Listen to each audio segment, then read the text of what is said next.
राम जी लाल सुमन अगर इतने बड़े मर्द थे तो हमारे सनातनी लोग वहां जब 12 तारीख को पहुंचे थे तो उनको दो दो हाथ करने में क्या बुराई थी। एक तरफ तुम सुरक्षा मांग रहे हो, 10,000 सैनिकों के बीच में बैठ के जितने भी वक्तव्य तुम्हारे आ रहे हैं बाउंड्री के अंदर से आ रहे हैं, हम तुमसे कहना चाहते हैं बाहर निकलो। सीना जो है वो चौड़ा छक्कों का भी होता है, हिजड़ों का भी होता है, मर्दों की जबान की वैल्यू होती है। कितनी बार ललकारा, कितनी बार तो चढ़े हम लोग घर पे। सुरक्षा हटाओ, मैदान में आओ, मर्दों की तरह तुम्हारा स्वागत करेंगे। अगर स्वागत ना करें तो हम लोग पगड़ी उतार के घर में रख देंगे। ऐसे कुकुर मुत्तों के लिए मेरे समाज का एक बच्चा ही काफी है। चैलेंज करके किसी भी जगह पर निपट लो।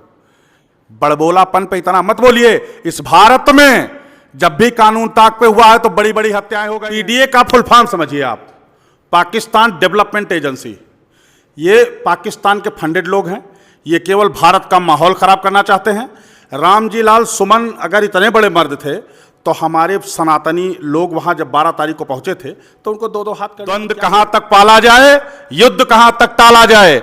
संसद में बैठे मैं सभी सांसदों से कहना चाहूंगा कि आप लोगों के पास अगर पैसे की व्यवस्था ना हो तो चूड़ियों की व्यवस्था करनी सेना करेगी। वो केवल जूता के अधिकारी हैं, इससे ज़्यादा उनकी और कोई सेवा नहीं की जा सकती है। मेरा अगर चले, अगर हमको कहीं मिलें तो 10-20 जूता से उनका हम स्वागत करने का प्रयास करेंगे। मार देंगे? बिल्कुल मार देंगे, क्यों नहीं मार देंगे। उनका सुरक्षा तो अभी कैसे मार पाएंगे उनको? अरे सुरक्षा उनकी जब तक है तब तक। सुरक्षा की जिम्मेदारी तो जीवन भर की थोड़े होती है।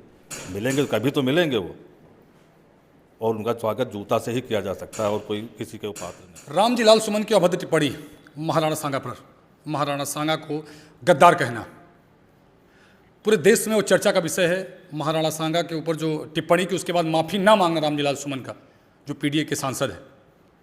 12 तारीख को पूरी करणी सेना आगरा में थी। उसके बाद एक बयान आता है राम जी लाल सुमन का पुनः कि 19 तारीख को हम लोग दो दो हाथ करेंगे। आखिर किस विषय पर दो दो हाथ करेंगे और क्या पूरा कारण है, इस सारी जानकारी के साथ हमारे साथ मौजूद हैं प्रदेश मंडल अध्यक्ष अभिनव सिंह जी। इनसे बातचीत करेंगे और इनसे जानेंगे आगे का। स्वागत है। धन्यवाद आपके चैनल के सभी दर्शकों को। पीडीए के सांसद राम जी लाल सुमन ने महाराणा सांगा पर अभद्र टिप्पणी की और उसके 12 तारीख को आप लोग वहाँ इकट्ठा भी हुए। उसके बाद जो उनके बयान लगातार आ रहे हैं कि 19 तारीख को देख लेंगे या फिर माफ़ी नहीं मांगे, उस पर क्या कहेंगे आप? खिसियान बिलरिया खंभा नोचे, ये देहात में कहावत कही गई है। पीडीए का फुल फॉर्म समझिए आप, पाकिस्तान डेवलपमेंट एजेंसी। ये पाकिस्तान के फंडेड लोग हैं। ये केवल भारत का माहौल खराब करना चाहते हैं। राम जी लाल सुमन अगर इतने बड़े मर्द थे तो हमारे सनातनी लोग वहां जब 12 तारीख को पहुंचे थे तो उनको दो दो हाथ करने में क्या बुराई थी। एक तरफ तुम सुरक्षा मांग रहे हो, 10,000 सैनिकों के बीच में बैठ के जितने भी वक्तव्य तुम्हारे आ रहे हैं बाउंड्री के अंदर से आ रहे हैं, हम तुमसे कहना चाहते हैं बाहर निकलो। अगर तुमने एक माँ का दूध पिया है, तुमने कहा था ना कि करड़ी सैनिक आए जिन्होंने अपनी माँ का दूध पिया था, वो आगरा में तेरे घर पे मूत के आए हैं। कभी बाहर निकलो, और तुम्हारी धमकी हम स्वीकार करते हैं। अगर एक माँ से जने हो तो बाहर निकलो, हमारा एक समाज का बच्चा तुमको रिस्पॉन्स कर देगा। ये मेरी नैतिक जिम्मेदारी है। आपने हमारे महापुरुष, हमारे भगवान के बारे में आप शब्द बोला है, तुमको माफ नहीं करेंगे। करड़ी सेना पहले ही कह चुकी है, माफी हमारी डिक्शनरी में बिल्कुल नहीं है। हम माफ नहीं, हम तुमको साफ करेंगे। वक्त तुम्हारे बाहर आने का है, तुम बाहर निकलो बस। पहले 12 तारीख की अनुमति नहीं मिली थी, उसके बाद सरकार ने फिर अनुमति दी, प्रशासन ने अनुमति दी। मात्र 3 दिन पहले काफ़ी समय से आप लोग अनुमति मांग रहे थे, अनुमति नहीं सरकार दे रही थी। सरकार बिल्कुल किसी भी मुद्दे पे हिंदुत्व को बांटने का काम नहीं कर रही है। माननीय गोरक्षपीठाधीश्वर महाराज जी ने एक बात कही थी कि हम बटेंगे तो कटेंगे। उसी के नक्शे कदम पे ये चल रहे हैं। ये केवल हिंदुओं को बांटने का काम कर रहे हैं। राणा सांगा कोई एक जाति के लिए नहीं लड़े, संपूर्ण भारत को, संपूर्ण हिंदू को रक्षित सुरक्षित किया उन्होंने। आज अगर हम गौरवान्वित महसूस कर रहे हैं, हमारे मंदिर में भगवान हैं, तो ये हमारे महापुरुषों की देन है। ऐसे चूतियों से हमें इतिहास और सर्टिफिकेट की आवश्यकता नहीं है। दूसरी चीज़, तमाम बयान आते हैं, कभी शिवपाल यादव जी बोलते हैं, कभी अखिलेश यादव जी बोलते हैं। इनका सूफड़ा साफ है, इनको केवल मुख्यमंत्री बनना है। आज के बाद अगर कभी इतिहास लिखा जाएगा तो वहां लिखा जाएगा कि सनातनी अपने पुरखों के मान सम्मान और हिंदुत्व के लिए लड़ रहे थे। ऐसे नमूने सरकार बनाने के लिए अपनी पार्टी के लिए लड़ रहे हैं। इनका सीधा सा फंडा है कि किस तरह फूट डालो और राज करो। अकबर ने भी यही किया था।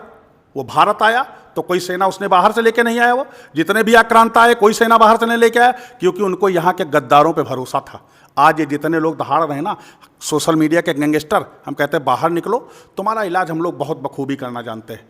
हमारे बाप दादा ने लाखों लाख लोगों को पिछवाड़ों में भाला ठूस दिया, आज भी भाला घर में रखे हैं और आज भी वही करने की इजाज़त, बस इज्जत हम केवल संविधान की कर रहे हैं।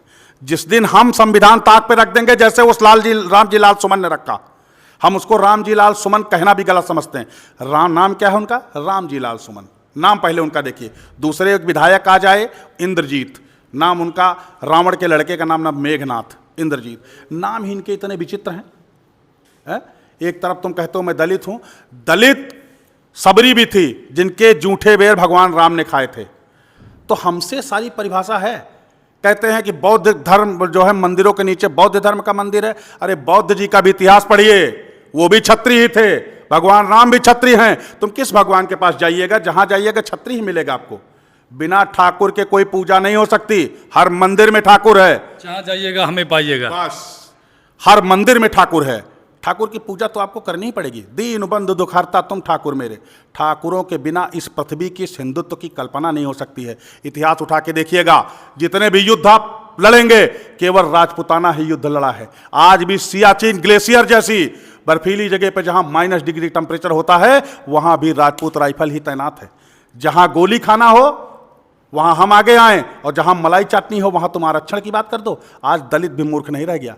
इस राम जी लाल सुमन से हमारी अदावत है और पूरे हिंदू समाज की अदावत है। जिस दिन ये मिल गया, इसका उपचार 100% करेंगे, इसमें कोई अभी चारा बराबर बोल रहा भी है, उसने कहा कि 19 तारीख को हम लोग 2-2 हाथ कर लेंगे और वो मुलाकात होगी, उस पर क्या कहेंगे? कोई हाथ नहीं रहेगा।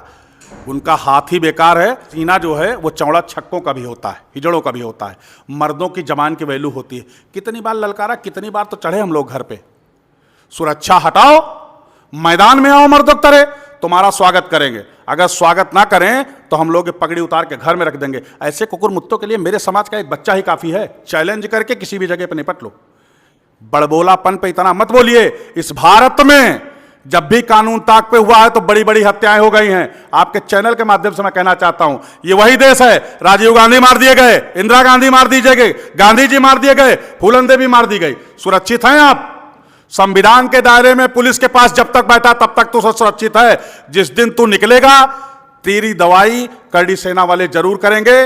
इसको दुनिया की कोई ताकत नहीं बचा सकती। जितनी सुरक्षा सरकार को देनी है दे लो। कब तक तुम सुरक्षा के घेरे में रहोगे? और संसद में बैठे मैं सभी सांसदों से कहना चाहूंगा कि आप लोगों के पास अगर पैसे की व्यवस्था ना हो तो चूड़ियों की व्यवस्था करड़ी सेना करेगी। अगर मेरे समाज का कोई सच्चा सनातनी संसद में होता तो राम जी लाल सुमन का ये बोलने के बाद जबान नोच के बाहर फेंक देता, संसद में ही। बिल्कुल। जब संसद की गरिमा को वो तार तार कर सकता है, एक महापुरुष के बारे में वो गलत बोल सकता है, ऐसे लोगों को संसद के अंदर ही जवाब दे देना चाहिए। उसके लिए हमारा हिंदू समाज उस सांसद के लिए फूल मालाओं से स्वागत करेगा और आजीवन वो जहां भी रहेगा पूरा हिंदू समाज उसके लिए वोट करेगा। ये हम लोगों की नैतिक जिम्मेदारी है। तो इनको संरक्षण किसका प्राप्त है? क्या अखिलेश यादव को संरक्षण पूरा प्राप्त है इनको? सरकार चाह रही है कि दंगा ना हो, लेकिन सरकार से सुरक्षा लेकर के इस तरह लोगों के भावनाओं से खेलना, लोगों की भावनाओं को आहत करना, इसको आप जायज मानते हैं? यह बिल्कुल नाजायज है। सरकार से कहेंगे कि या तो इसको मर्द बना लीजिए, पर्दे के पीछे, पेटीकोट के पीछे बैठ के इस तरह का वक्तव्य देना, यह कहां की मर्दानगी है? ये और इनके संरक्षक इनको कहना चाहते हैं कि जिस दिन तुम दायरे में आ गए, तुम्हारे ऊपर श्रद्धा सुमन चढ़ने में टाइम नहीं लगेगा। राम जी लाल सुमन के ऊपर श्रद्धा सुमन अर्पित करेंगे हम लोग। ये तो करड़ी सेना ने ठान लिया है। रेकी हमारे लोग कर रहे हैं। मैं फिर आपको बता दूं, इसमें कोई लाग लपेट नहीं चाहिए। हम रेकी कर रहे हैं, जिस दिन वो मिल गया उसका उपचार करड़ी सेना कर देगी। उनके जो लोग हैं, जो उनके समर्थक, कह रहे हैं कि अगर पुलिस हटा दी जाए तो करड़ी सेना किसी काम की नहीं, उसका पूरा सामना करेंगे और उनमें इतनी औकात नहीं को घर पे चढ़ जाएं। पुलिस की मांग कौन कर रहा है? आप पूरा इतिहास उठा के देखिए। करड़ी सेना ने कभी कहा कि हमको पुलिस लगा दो, हम निपट लेंगे? पुलिस की मांग आप कर रहे हो। 10,000 पैरामिलिट्री फोर्स लेके आप बैठे हो, उनके अंदर से दहाड़ रहे हो। तो हम कहूँगा कि तुमसे अच्छे तो वो ताली बजाने वाले हैं जो सड़कों पे भीख मांगते हैं। आप मर्दों की तरह बाहर निकलो, हम तुम्हारा चैलेंज स्वीकार करते हैं। ऐसे आता ताइयों के लिए बताया ना, मेरे समाज का एक ही बच्चा काफ़ी है। 12 तारीख को आप लोग गए थे, 12 तारीख को क्या हुआ था? 12 तारीख को आगरा प्रशासन ने हमारी सभी मांगें स्वीकार करी हैं। उसमें जितनी मांगों हम लोग मांगे थे सारी मांगें पूरी हो गई हैं। और हम कहना चाहते हैं कि रामजी लाल सुमन वो जिसकी भी भाषा बोल रहे हैं, उनके नेता का इतिहास आप उठा के देख लीजिए। उन्होंने हमेशा बलि का बकरा बनाया है। ये रामजी लाल सुमन केवल बलि का बकरा बन रहा है। इसकी कहानी कोई भी समाज का बहुत सरफिरे लोग हैं, वो कुछ भी कर सकते हैं, कहा नहीं जा सकता। मैंने आपको इतिहास बता दिया ना कि बहुत सारी हत्याएं हो चुकी हैं। वो भी तब भाजपा सरकार नहीं थी कि भाजपा के ऊपर आरोप लगे। ये भाजपा की ही सरकार है जो इनको सुरक्षा मिली हुई है। कोई दूसरी सरकार होती तो अब तक राह चलते इनका कुछ भी बेड़ा गर्क हो सकता था। आज ये कह रहे हैं करड़ी सेना वाले मेरी गाड़ी पलट देंगे। तो मेरे भाई, आप देश के लिए, देश के भगवान के लिए ऐसा शब्द क्यों बोलो कि तुम्हारी गाड़ी पलट जाए। यहां करड़ी सेना गाड़ी नहीं पलटेगी, करड़ी सेना इनको ही पलटेगी। इनका इंतजार है, ये बाहर निकलें, हम इनका स्वागत करेंगे। इसमें कोई कोताही नहीं, 1% की लापरवाही नहीं। तो इस समय तो निकल भी नहीं रहे शायद, वो केवल अब कह रहे हैं कि दिल्ली में ही रह रहे हैं, अपने आगरा भी नहीं जा रहे। द्वंद्व कहां तक पाला जाए, युद्ध कहां तक टाला जाए। तू राणा का वंशज है, फेंक जहां तक भाला जाए, और दोनों तरफ लिखा हो भारत, सिक्का वही उछाला जाए। हम जवाबी कार्रवाई करेंगे, इसमें कोई भी रियायत नहीं है। सरकार जो भी हम लोगों के ऊपर मुकदमा लादना हो लाद दे। महापुरुषों का अपमान किसी भी तरीके से हम लोग बर्दाश्त नहीं करेंगे। और ये जितने भी देश प्रेम वाले लोग हैं, जितने भी पीडीए वाले लोग हैं, इनको बताया ये पाकिस्तान डेवलपमेंट असेंबली है। इनके जितने भी नेता हों, सरकार, माननीय गृह मंत्री और प्रधानमंत्री से हम आग्रह करेंगे, इनको सबको बटोरिए और बंगाल भेजिए। ये वहाँ पे जाएं और वहाँ पे शांति दूतों को समझाएं। वहाँ जो हो रहा है वहाँ पे ना अखिलेश यादव कुछ बोल रहे हैं, ना माननीय राहुल गांधी जी कुछ बोल रहे हैं। इनके मुंह में पता नहीं कौन दही जमा जाता है। जब भी कोई मुस्लिम के ऊपर, मुस्लिम लोग अत्याचार करेंगे हिंदुओं पे, ये नपुंसक नेता एक शब्द नहीं बोलेंगे। अगर आज कभी कहीं कोई मुस्लिम मरा होता तो इनके रंडी रोना सामने आ जाता। इनको जनता समझ चुकी है, ये गद्दी पाना चाहते हैं। वादा करता हूं भारत में 80% हिंदू समाज इनको कभी गद्दी पे नहीं बैठने देगा। अभी आपने जो कही बंगाल की बात, तो बंगाल पे अखिलेश यादव जी का कोई भी एक वक्तव्य नहीं आया, लेकिन प्रयागराज में उस दलित युवक की हत्या पर कल से बराबर बयानबाजी हो रही है कि उस दलित युवक की ठाकुरों ने हत्या कर दी। और बंगाल पे एक भी उनका जो जवाब ना आया, ना तो उनका सवाल आया, ना तो उनके वक्तव्य है। ये इनका दलित और सवर्णों को लड़ाने का एक कार्ड है। इनसे बड़ा दलितों का कोई दुश्मन नहीं रहा। मायावती के साथ गेस्ट हाउस कांड इनकी सरकार में हुआ, इनके पिताजी के सानिध्य में हुआ। जब 2014 में इनकी सरकार बनी, सबसे पहले काशीराम जी की, मायावती की मूर्ति तोड़ने का काम इनकी सरकार में हुआ। किसी दलित नेता को आगे ला करके उसका पैर काट लेना, उसकी हत्या करवा देना, वो इन लोगों का काम है। हम क्षत्रिय हैं, हम 36 कौम की बात करते हैं, हम छत्रधारी हैं। क्षत्रियों के ऊपर कभी जातिवादी होने का टैग नहीं लगा। अगर क्षत्रिय जातिवादी होता तो हम मुगलों से लड़े, यहूदियों से लड़े, अंग्रेजों से लड़े। हम पहले इन्हीं से लड़ जाते, इनको समाप्त कर देते, तब हम होते। क्षत्रिय कभी जातिवादी नहीं हो सकता। ये कहने वाले लोग भारत की अखंडता और प्रभुता पर सवाल उठाते हैं। तो क्या 19 तारीख को फिर से एक बार जनसभा होगी? हम बिल्कुल तैयार हैं जनसभा करने के लिए। और हम रामजी लाल सुमन से भी कहना चाहते हैं कि आप सांसद हो, आप एक लेटर पैड जारी करो कि हमको सुरक्षा नहीं चाहिए।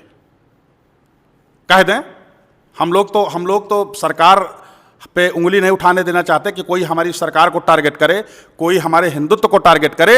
हम इनका चैलेंज स्वीकार करते हैं। ये बिना सुरक्षा के घर के बाहर निकलें, दो हाथ करने के लिए हमारे तमाम भाई इनके घर के आसपास ही घूम रहे हैं, निकल ही नहीं रहा ना। क्या मतलब है चैलेंज करने का? पुराने जमाने में कहते थे गार्ड लगे। हाँ, तो वो सब कुछ लगा है। इनका उपचार हर हाल में होगा, इसमें कोई रियायत नहीं है। बहुत सारी मैंने बातचीत करी अभिनव सिंह जी से। हमारे साथ कुछ लोग और बैठे हैं, इनसे भी बातचीत करेंगे और इनसे भी हमारे कुछ सवाल होंगे रामजी लाल सुमन को लेकर। मेरा नाम विमल बहादुर सिंह है, तिवारीपुर का रहने वाला हूँ, रामतनई घाट बाराबंकी। जी, रामजी लाल सुमन के वक्तव्य को कैसे देखते हैं आप? रामजी लाल सुमन ने जो महापुरुष को कुत्सित विचार के अंतर्गत अपमानित करने का प्रयास किया है, बेहद घिनौना कृत्य किया है। वो केवल जूता के अधिकारी हैं, इससे ज़्यादा उनकी और कोई सेवा नहीं की जा सकती है। मेरा अगर चले, अगर हमको कहीं मिलें तो 10-20 जूता से उनका हम स्वागत करने का प्रयास करेंगे। मार देंगे?